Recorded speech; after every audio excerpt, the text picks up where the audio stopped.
We've been talking about the future over the last day and a half, and I just want to take a moment to take a look at the past and acknowledge the people who are our CFC heroes, our CFC innovators, and our CFC leaders. So you may be thinking that being a government regulator is all grins and giggles, but it's not. The part of the job I loved at OPM the most was when the time came around to help staff the CFC Awards Committee. And I can't tell you the feeling you get when you call up somebody who had no idea that they were nominated by their campaign for a national award for what they did within their agency or within their campaign area. And they are overcome with emotion and gratitude for it. So it's a beautiful part of the job. So I was very grateful when I left OPM that they asked me to take on the chair position of the awards committee and I get to continue doing this level of gratitude. So if we can pull up the slides for this. I want to thank first the members of the awards committee. These are LFCC and PCFO representatives from around the country who took time out of their busy schedules, particularly during the application review period, to take a look. Oops, I went too fast. To take a look at the. If I go back. Welcome to me. So to take a look at the nominations that came in from campaigns around the country. And I'm going to ask for those members to stand. I know we have in the house today Tim Smith, Mike Goyne, Valerie Crocker, and Jennifer Howard. So please join me in thanking them.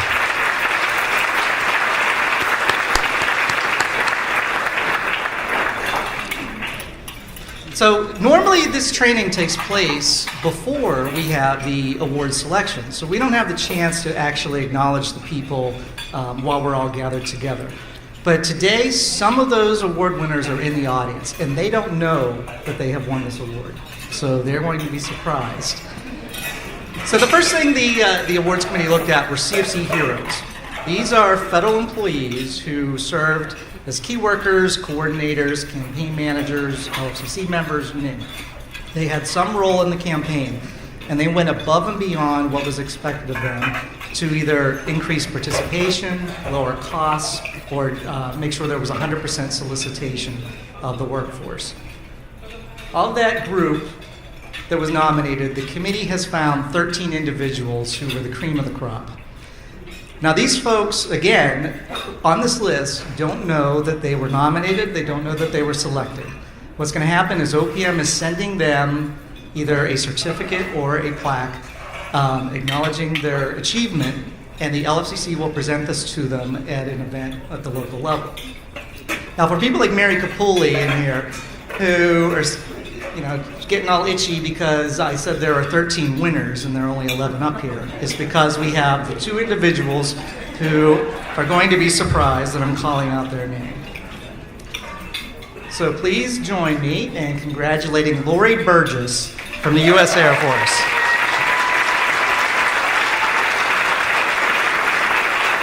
Now, Lori, yes, please come forward.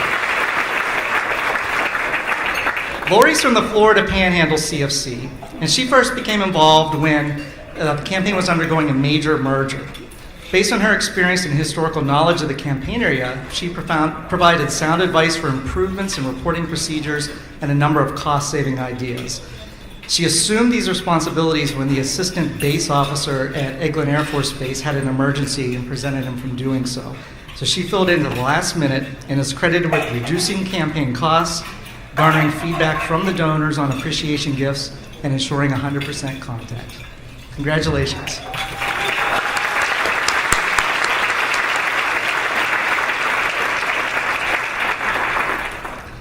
Our second hero is Ms. Jana Aragon.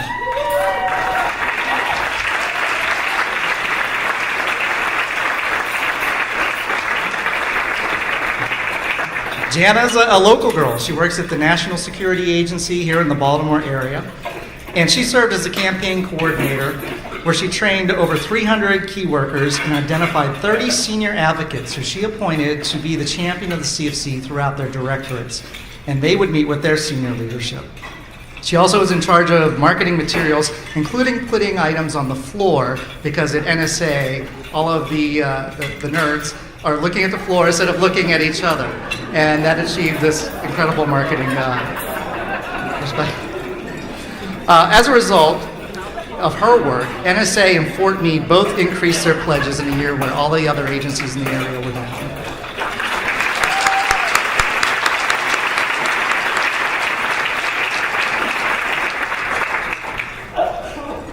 Okay, our next category of awards is for campaign innovations. And these are where the LFCC and the PCFO have submitted something new that they put into their campaign practice over the last year. And as a result of this activity, they saw a decrease in their costs or an increase in participation in the program. Our first award is going to the Dallas-Fort Worth Metroplex CFC. So I ask the LFCC and PCFO to come forward, please.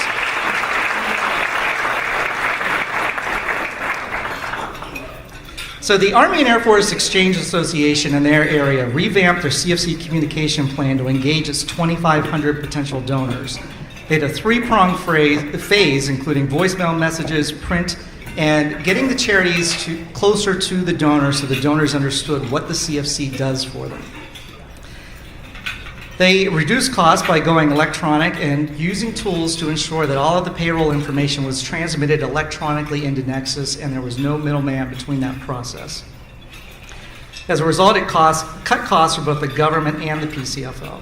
Congratulations.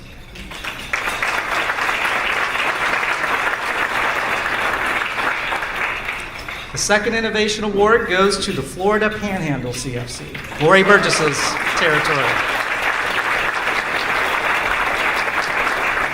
Now they have gone through a merger. Their new name is the CFC of the Southeast Tri-State Region, which covers portions of Florida, Alabama, and Georgia. They created what they call Campaign in a Box, and this was a kit that included a one-week campaign plan for project officers. It gave them all of the tools they needed. It even told them what to do on each day of the campaign. So in week 1, you need to achieve this. In week 2, you need to do that. It made it a foolproof process for these new project officers. And then the box was repurposed as a display for submitting pledge forms throughout the campaign. As a result, they saw an increase in participation and a decrease in costs. Congratulations.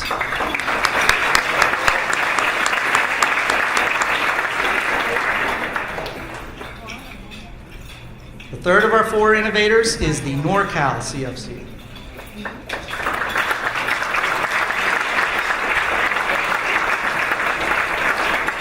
Within the NorCal region, the San Francisco Passport Agency added a Saturday service event to its CFC marketing.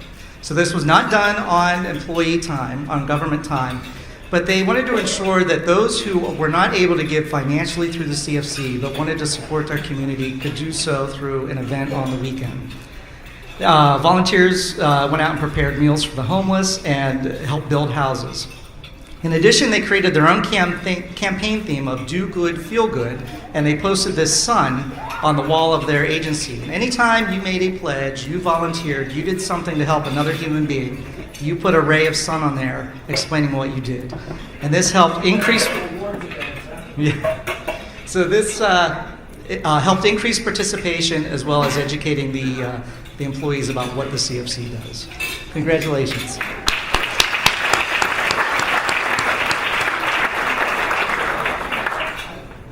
And our final innovation award goes to a perennial winner, the Intermountain CFC.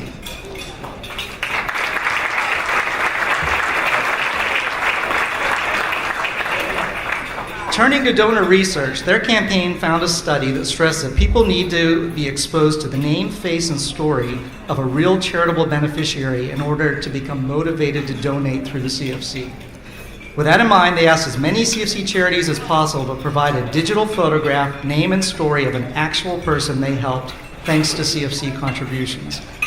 They used these on posters, flyers, in their 2015 video, and in campaign emails, which included a Give Now link that allowed the person to go directly to the CFC website and make their pledge. They also created a CFC impact calculator, where a donor could put in the amount of money that they would like to give per pay period and what issue area they care about, and it would tell them actual results that come out of the charities who would receive that money. Congratulations.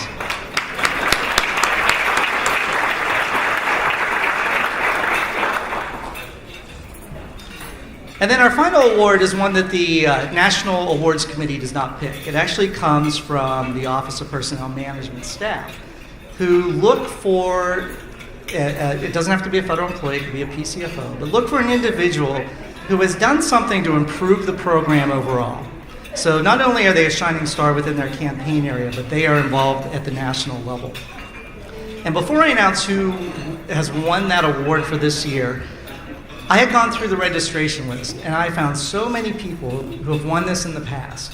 And they may be sitting at your table. And I want to take a moment to acknowledge who they are and ask them to stand. If they're sitting at your table, get their business card, sink your claws in, do whatever you can, because these are the people you want to be when you grow up. Our first one's Linda Siegel.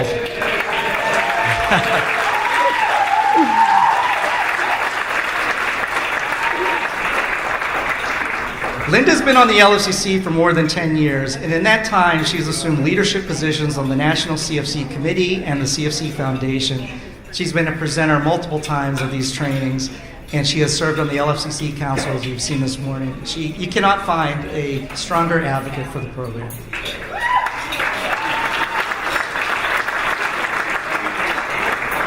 There's another local person in the audience who I missed when I was going through photos, but I want to acknowledge and ask him to stand, and that is Ed Novak. And, is Ed here? There he is. Those of you who have been around a long time surely remember Ed. Ed has been involved in the CFC trainings from the beginning, and this is back in the day when we would have we would do this show 3 times in different regions of the country. Ed was a trainer, he was a facilitator, he served on the LFCC Advisory Council with OPM, and he worked through the FEB on the LFCC of the local area. So I'm thrilled to see him back in the CFC world. And you all know this guy, Robert Jennings. Robert is on the LFCC of the Greater Olympic Peninsula and has no reservations about speaking up at these trainings. He has served on the National CFC Committee. He is on the LFCC Transition Council. But Robert's one of the people who took an idea that OPM talked about for a long time, but it never brought to fruition. And so we kept talking about universal giving, all around giving out. And when we left the conference, Robert wrote up a plan. And within a week of us getting back, he said, here's how we can do it. Let me do it. So he pulled together 3 campaigns to pilot the program. He worked with CFC Nexus very closely, and he made it happen, and here we are. So thank you very much, Robert.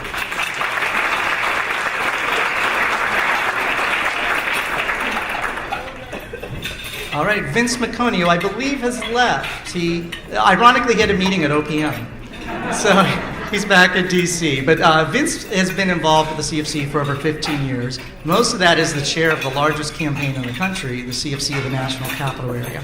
He's also led the National CFC Committee. He served on the LFCC Transition Council, and for many years he was the chairperson of the National CFC Awards Committee. All right, you all know Jan Stinson. You pay her. I don't know if she came in the room or not. There she is, yes. You get the picture I picked. So Jan retired in 2009 after serving 18 years as the executive director of the Chicago Federal Executive Board. And she was a key member of the LFCC. She served on the National CFC Committee and was the chairperson of these workshops. And again, this is back in the day when we did this 3 times a year. She had to deal with 3 different hotels, everyone's registration, the agenda, the speakers. She was absolutely amazing.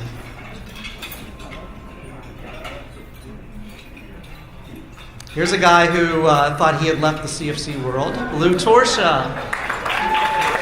Lou. Lou used to run the Voluntary Campaign Management Office within the Department of Defense in the DC area. So he was responsible for all DoD personnel in the National Capital Area and the CFC overseas. He also served as a member of the CFC 50 Commission representing DoD interests. But CFC is in his blood still. Although he retired, he has now come back as the director of the PCFO for the CFC of the National Capital Area. And we're very glad to have him back.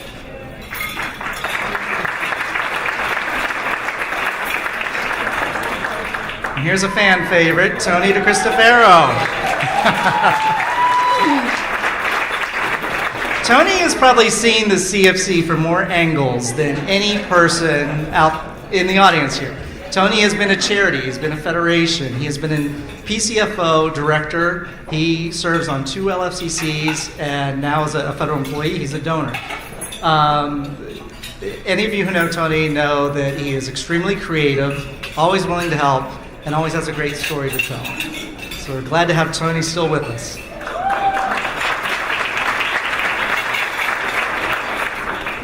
Our newest inductee from last year was a PCFO, Mr. Bruce Jacobs.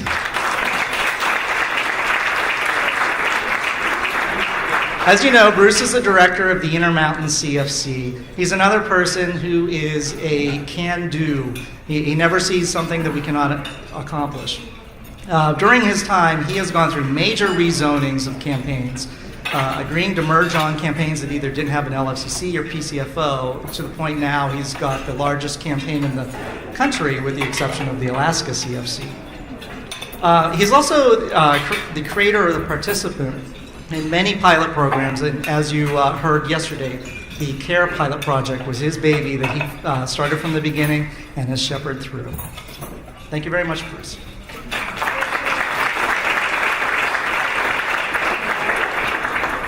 Okay, and now for this year's winner is somebody who I would consider a mentor, one of the kindest people you could meet. Unfortunately, he's not here today. He retired from the federal government. But like many of the other individuals who have been past participants, George Buck is still involved with the CFC. George was, for many years, the executive director of the Pittsburgh Federal Executive Board. And during that time, he served on the National CFC Awards Committee, chairing this for many, many years. George has also been a CFC 101 presenter at numerous conferences. So many of you may have been trained by George Buck. In his spare time, he is a professor of management and leadership at the University of Pittsburgh. And he also serves as the manager of a grief share program at his church. So we're very glad he has come back as an advisory capacity with the LFCC of the Three Rivers CFC in Pittsburgh. And actually, I'm going to ask for Tammy. Tammy's the successor as the director of the Federal Executive Board, if she can come forward and accept the certificate on his behalf.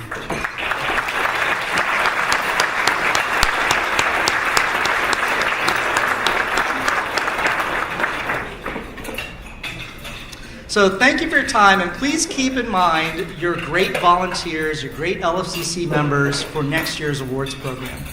Even if they're not selected by the National Committee to receive the top prize, OPM still sends them a certificate acknowledging their extra effort in the program. And it's a great way for them to know how much the LFCC appreciates all that they do.